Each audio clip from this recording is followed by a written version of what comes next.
Shabbat Shalom, Rabbi Zerin here with a thought for Shabbat. This weekend, not only do we celebrate Shabbat, we also celebrate Rosh Chodesh Nisan, the beginning of the new month of Nisan, and with it, the approach of Passover. To mark this special occasion, we add a special maftir reading to the end of our weekly Torah portion, a reading that we call Parashat HaChodesh, which describes the very first Passover. In it, our ancestors are commanded to take a lamb and roast it at night and eat it with matzah and bitter herbs. They are to eat it with staff in hand, sandals on their feet, and to eat it hurriedly.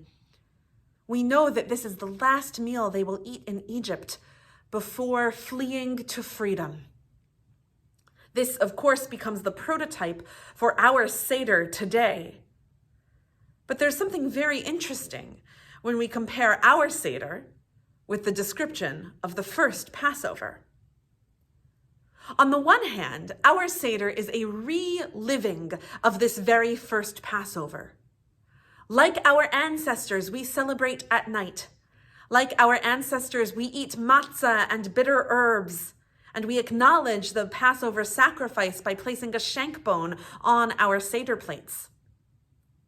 On the other hand, when we celebrate our Seder, we do so in a manner that is in direct contrast to this very first Passover. While our ancestors ate with staff in hand, sandals on their feet, and hurriedly, we are commanded to recline at the Seder table. And we structure the Seder in a way that makes it the most drawn-out meal of the year. It is as if the Seder is a celebration that we are no longer in the position of our ancestors.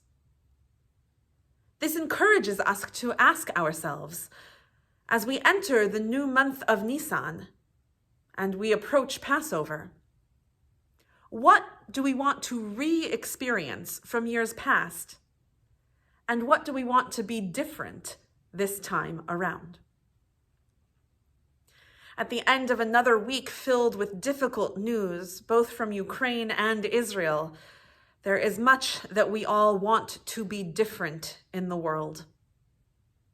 As we enter Zman Chirutenu, the new month of Nisan, which marks the season of our redemption, our freedom, of new beginnings, let us be mindful of what we wish to re-experience and what we wish to change.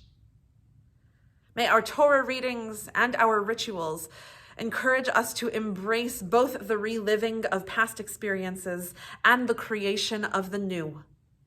And may our freedom empower us to create new realities we wish to see in the world. Shabbat Shalom and Chodesh Tov.